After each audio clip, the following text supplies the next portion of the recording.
Assalamualaikum warahmatullahi wabarakatuh. Hari ini pada pertemuan kedua, kita akan membahas peran metode pembayaran digital dalam bisnis digital. Di mana pada pertemuan ke-1 kita telah membahas konsep metode pembayaran digital. Baik, langsung saja kita pertama-tama akan membahas sejarah dan perkembangan metode pembayaran digital. Di sini saya mengambil dari laman Bank Indonesia, bi.go.id. Evolusi sistem pembayaran ini telah mengalami perkembangan yang sangat signifikan. Berubah dari metode yang sangat sederhana menjadi sistem yang semakin kompleks. Tentunya ini didukung oleh 3 unsur penggerak. 3 unsur penggerak dalam perubahan metode ini didukung oleh inovasi teknologi dan model bisnis. Yang kedua, itu ada tradisi masyarakat. Yang ketiga, itu adalah kebijakan. Awal mula alat pembayaran yaitu menggunakan sistem barter. Hanya saja ada masalah yang muncul ketika 2 orang ingin bertukar. Tentunya tidak adanya kesepakatan dengan nilai pertukarannya.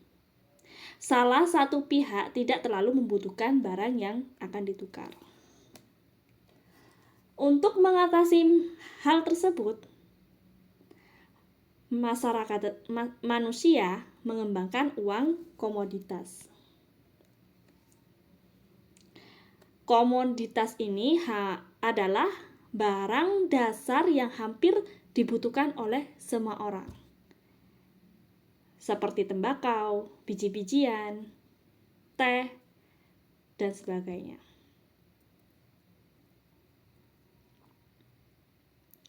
Termasuk juga dengan gandum, sayuran, dan tumbuhan lainnya setelah muncul budaya pertanian. Itu juga dijadikan sebagai uang komoditas. Selanjutnya, uang primitif digunakan sekitar tahun 1200 sebelum Masehi, berupa cangkang kerang atau cangkang hewan lainnya. Dan selanjutnya, pada tahun 100 sebelum Masehi, potongan kulit rusa putih dengan berbagai ukuran dan diberi berbagai jenis warna itu juga pernah digunakan sebagai alat pembayaran. Barulah uang kertas mulai digunakan pada tahun 900 sampai 1000. Di tahun 1661, uang kertas mulai digunakan sebagai alat pembayaran di Swedia. Swedia ini merupakan negara pertama di benua Eropa yang menggunakan uang kertas di tahun 1661 setelah pabrik kertas didirikan pada tahun 1950 di Spanyol. Di tahun 1661 juga, Bank of Stockholm di Swedia menjadi salah satu bank pertama yang memperkenalkan cek untuk memfasilitasi transaksi tanpa perlu menggunakan uang tunai. Ini dapat dianggap sebagai salah satu awal dalam evolusi pembayaran elektronik. 1920 pengenalan kartu kredit. Kartu kredit mulai diperkenalkan, mengubah seseorang melakukan pembayarannya. Regulasi terkait perbankan dan pembayaran itu sudah mulai dikembangkan pada tahun 1920.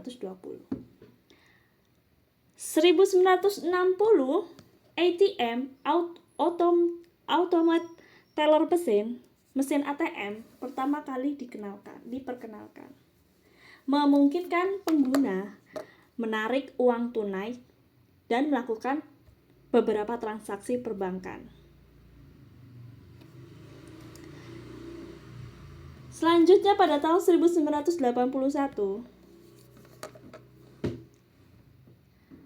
Electronic Funds Transfer at Point of Sale itu diperkenalkan.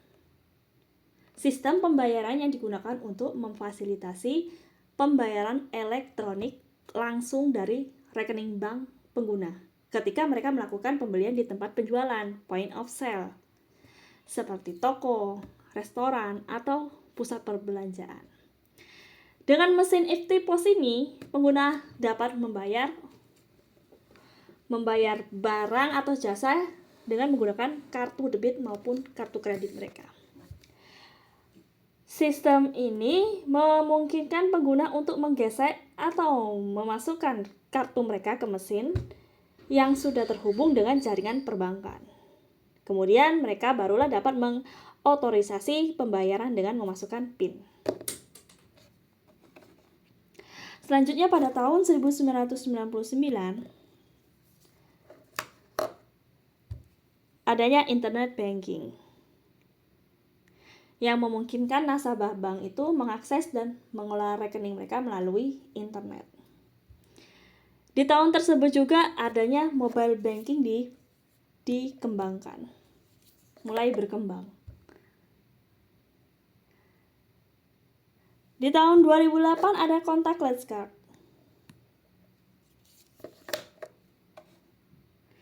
Teknologi yang memungkinkan pembayaran yang lebih cepat hanya dengan menggesekkan atau mendekatkan kartu ke terminal pembayaran. Kemudian 2014 ada Bitcoin, dan di tahun 2020-an ini barulah pengembangan sistem pembayaran digital. Sistem pembayaran digital ini termasuk penggunaan QR code, e-wallet, dan aplikasi pembayaran mobile. Dan pada perkuliahan ini kita akan mempelajari metode pembayaran digital. Karena metode pembayaran digital ini merupakan suatu peran kunci dalam bisnis digital, memungkinkan transaksi online yang cepat dan efisien. Adapun peran metode pembayaran digital dalam bisnis digital. Sebelum memasuki itu, kita akan mengulas kembali mengenai definisi metode pembayaran digital.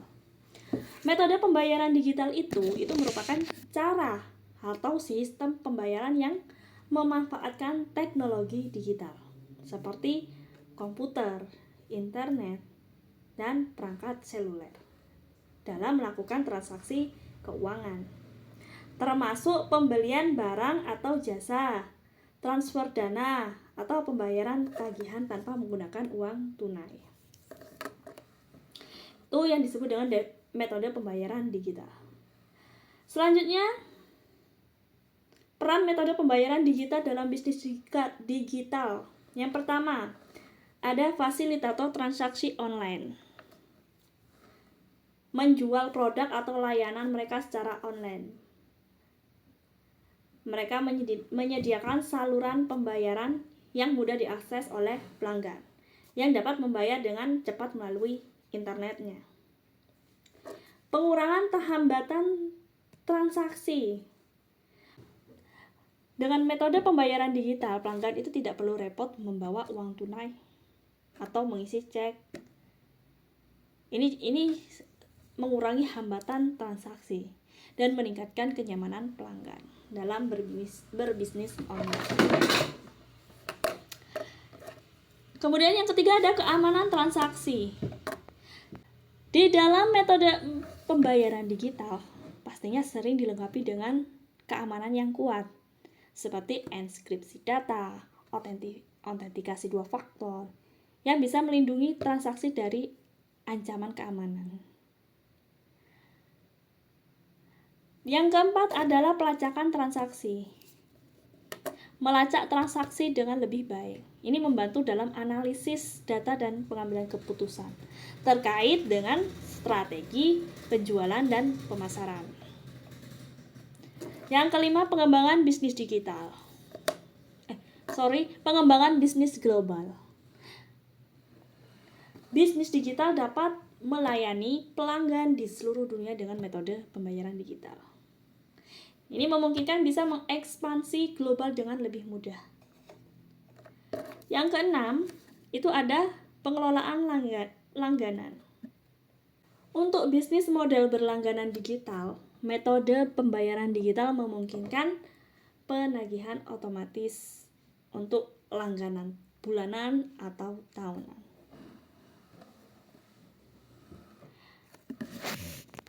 Kita akan bahas satu-satu dari peran metode pembayaran digital, dimulai dari fasilitator transaksi online. Metode pembayaran digital berperan sebagai fasilitator transaksi online dengan cara berikut. Yang pertama itu ada memungkinkan pembayaran online seperti kartu kredit, dompet digital, maupun transfer bank online. Ini memungkinkan pelanggan untuk melakukan pembayaran secara online saat berbelanja, baik itu di toko online atau platform e-commerce. Yang kedua, menyediakan infrastruktur transaksi.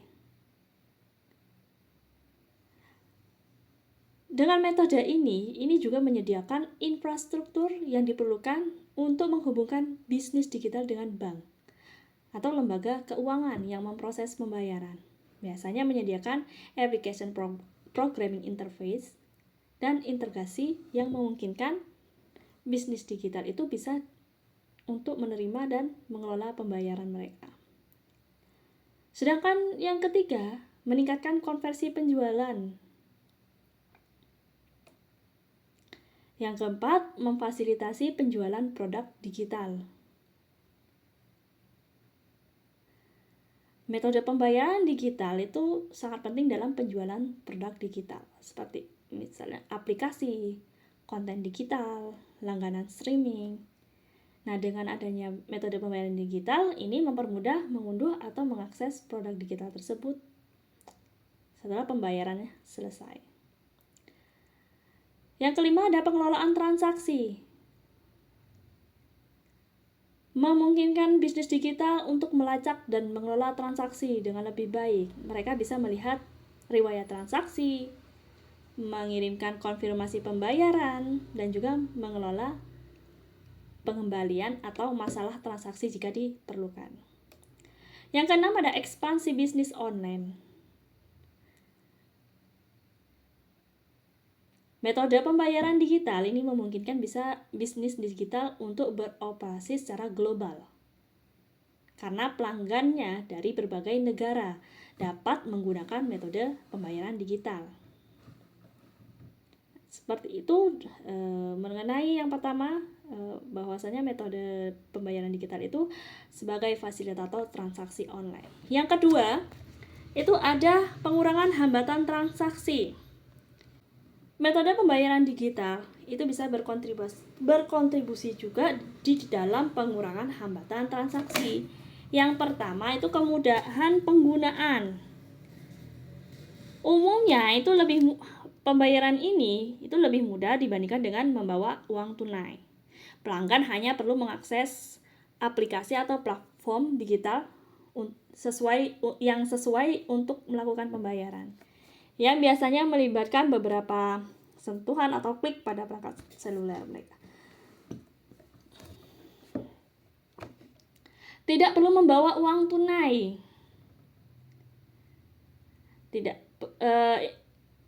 Tidak repot-repot dan tidak mengambil resiko jika uangnya hilang atau dicuri. Yang ketiga, tidak perlu mengecek kembalian. Dalam pembayaran uang tunai, pelanggan biasanya mencari dan menghitung kembali kembalian. Dengan metode ini, hambatan itu bisa dihilangkan karena pembayaran akan dilakukan secara akurat. Yang keempat, pembayaran dalam hitungan detik. Karena prosesnya transaksi yang lebih cepat. Yang kelima, kenyamanan dalam transaksi jarak jauh. Pelanggan bisa transaksi jarak jauh seperti pembelian online, pembayaran tagihan, atau transfer uang. Kemudahan berlangganan. Jika berlangganan, pembayaran digital ini bisa memungkinkan ada penagihan otomatis. Ini menghilangkan hambatan transaksi bulanan yang dilakukan pelanggan secara manual. Keamanan transaksi. Tadi ada dilengkapi dengan keamanan tambahan seperti autentikasi 2 faktor, enkripsi data yang bisa meningkatkan keamanan transaksi. Yang terakhir ada pengelolaan transaksi yang mudah. Selanjutnya yang ketiga, keamanan transaksi. Ya, sama tadi kita bahas lebih jauh. Keamanan transaksi tadi itu ada autentifikasi. Metode adanya autentifikasi ini yang mengharuskan pengguna memberikan 2 bentuk identifikasi dan untuk mengakses akunnya. Ini bisa mencegah akses yang tidak sah ke akun pengguna. Yang kedua ada verifikasi. Membantu mencegah transaksi penipuan untuk verifikasi ini. Memastikan bahwa pembayaran sampai ke penerima yang dituju. Tokenization. Metode pembayaran digital yang menggunakan tokenisasi untuk mengganti data sensitif dengan pengenalan uniknya, sehingga menyulitkan peretas dalam mencuri informasi yang sensitif. Enkripsi. Metode pembayaran digital menggunakan enkripsi untuk melindungi data selama transmisinya. Sama halnya tokenization, ini menyulitkan peretas untuk mencegah dan mencuri informasi yang bersifat sensitif. Compliance. Metode pembayaran digital mematuhi standar dan peraturan industri, seperti standar keamanan data, industri kartu pembayaran, dan peraturan perlindungan data umum. Tujuannya untuk memastikan keamanan data pengguna. Selanjutnya, peran yang keempat adalah pelacakan transaksi. Pelacakan transaksi ini yang pertama ada catatan elektroniknya. Metode pembayaran menyediakan catatan transaksi elektronik sehingga memudahkan pelacakan dan pengelolaan transaksi. Hal ini tentu membantu bisnis melacak keuangan mereka dan memantau juga arus kas mereka. Yang kedua, pelacakan real time. Pelacakan transaksi secara real time bisa memungkinkan bisnis memantau transaksi yang terjadi. Ini membantu bisnis mengidentifikasi dan menyelesaikan masalah dengan cepat. Kemudian selanjutnya riwayat transaksi. Bisa melihat transaksi masa lalu dan melacak aktivitas keuangan dari waktu ke waktu. Ini dapat membantu bisnis mengidentifikasi tren maupun membuat keputusan keuangan yang tepat. Yang keempat, ada pelaporan otomatis. Membantu bisnis menghemat waktu dan mengurangi resiko kesalahan. Jadi keseluruhan metode pembayaran digital ini memberikan manfaat untuk pelacakan transaksi termasuk catatan elektronik, pelacakan waktu real time, riwayat transaksi, dan juga pelaporan otomatis. Selanjutnya, di pengembangan bisnis global, pengembangan ini melalui metode pembayaran digital memungkinkan perluasan jangkauan, peningkatan pendapatan, dan peluang pertumbuhan yang besar. Hal ini juga menjadi salah satu faktor yang memacu globalisasi bisnis di era digital. Maksudnya pengembangan bisnis global ini, metode pembayaran digital itu memungkinkan bisnis untuk melayani di berbagai belahan dunia atau akses global, pelanggan dari negara-negara yang berbeda dapat dengan mudah melakukan pembayaran secara internasional tanpa batas geografisnya. Selanjutnya, pengelolaan langganan. Pengelolaan langganan. Metode pembayaran digital ini berperan sebagai pengelolaan langganan, bisa membantu bisnis dalam mengelola langganan dengan lebih efisien dan memudahkan pelanggan untuk mengakses dan mengelola langganan mereka.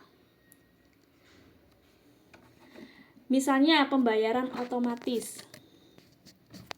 Metode pembayaran digital memungkinkan pembayaran langganan dilakukan secara otomatis pada jadwal yang telah ditentukan. Pelanggan tidak perlu melakukan pembayaran manual setiap kali langganannya berakhir. Seperti itu peran metode pembayaran digital dalam bisnis digital. Baik, untuk materi kali ini cukup sampai di sini. Apabila ada hal yang perlu didiskusikan, bisa di kolom komentar maupun di chat grup. Semoga dengan video kali ini kita bisa menambah wawasan yang lebih banyak tentang peran metode pembayaran digital. Terima kasih atas partisipasinya. Saya pamit undur diri. Wassalamualaikum warahmatullahi wabarakatuh.